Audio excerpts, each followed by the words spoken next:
Hi everyone, my name is Cikida and welcome to part 3 of the series This Is Not the Life That I Dream for Myself. And today I'm unpacking a topic I love talking about this topic. It's the topic of identity. And I think it's such an important topic because in the previous video, as I said, I think it's one of the things that really stops us from being happy, and it gets in the way of the very things that we're working towards and the very things that we're praying for, right? So I've been telling everyone who will listen, I've been telling my friends, I got my husband to read this book, about a book called A New Earth by Eckhart Tolle. So he has a series of books because he really is a strong author. His ministry is around identity and really unpacking identity and really unpacking how when we lose the ego, which I'll explain in a bit, we can actually live a life of freedom. So I read A New Earth when I was 18, and I loved the book, but I didn't really understand it because I didn't have much to attach my ego to.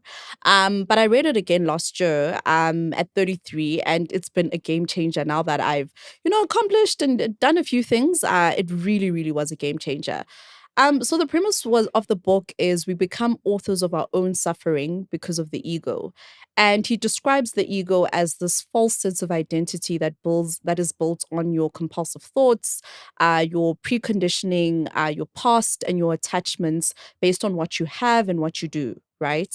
And he also describes the ego as these things that can be collective, right? So we can have a collective ego as a community and tie it to something he calls the pain body. So, for instance, as a Black person in South Africa, I could have this ego around racism, right? Because of our past in South Africa. And so if something's happening to me, even though it's not tied to that, I could say it's happening to me because I'm attaching it to the pain body of the past of racism in South Africa.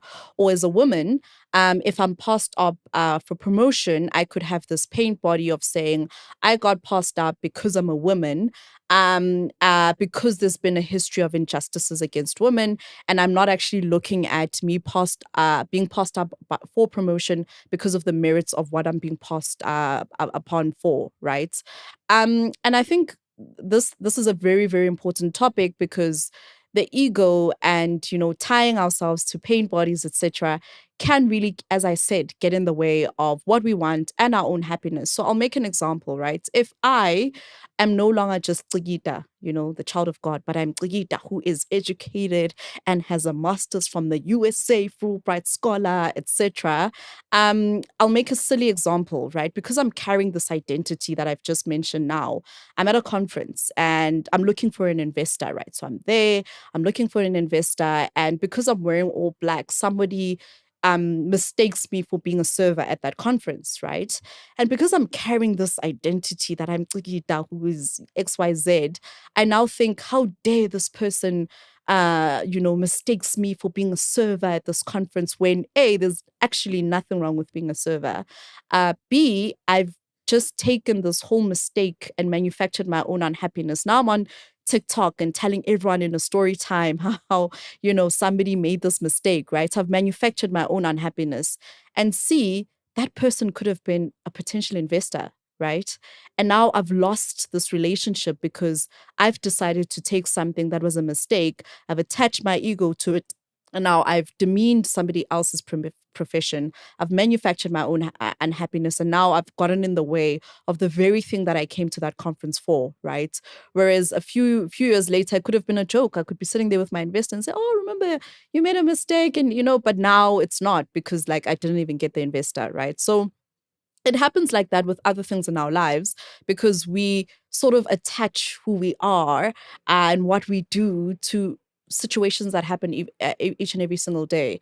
And what I like about the book that it unpacks around this thing of identity is it really, really allows us to understand what God meant in Exodus chapter 3, verse 14, when he said to Moses, I am who I am, right? So Moses is asking God, you're sending me to Pharaoh. And Pharaoh at the time was probably one of the most prominent leaders at the time in the world, right? And you're sending me and you're telling me to tell him to take his workforce and let his workforce go, right? Who should I tell Pharaoh sent me? And he doesn't say, tell him the great physician, tell him the scientist, tell him the creator of heaven and earth. He says, I am that I am. I am. Like it was just finite and done. Meaning God knew that who he was, not what he does or what he has or what he's created, who he was enough. And I think if we understand that we are made in God's image, right? I'm made in God's image, you are made in God's image, then who I am, Cikida, is enough. I don't need to perform.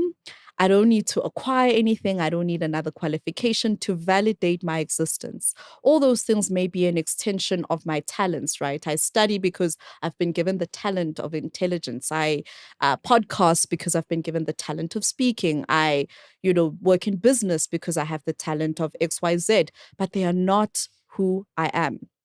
So I think this is so important for ambitious people because sometimes we get in the way of the things that we're praying for and we get in the way of what God is building, right? Because we have these things that I call identity detours, right? So these things that I do now that are not in alignment with God's will for my life, that are not in alignment with like where he's taking me and where I could go, because I feel that this is going to create a false sense of who I think I should be, right? So I've worked in tech. I should, start a business in XYZ, which is an identity detour that's feeding my ego, but not really feeding my purpose.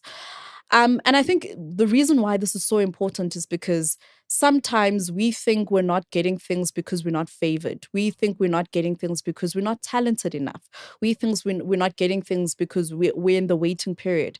And we don't realize that sometimes we've tied our identities, we've tied our prayers to things that are actually not material, to things that are not in alignment with what God has prayed for us, right?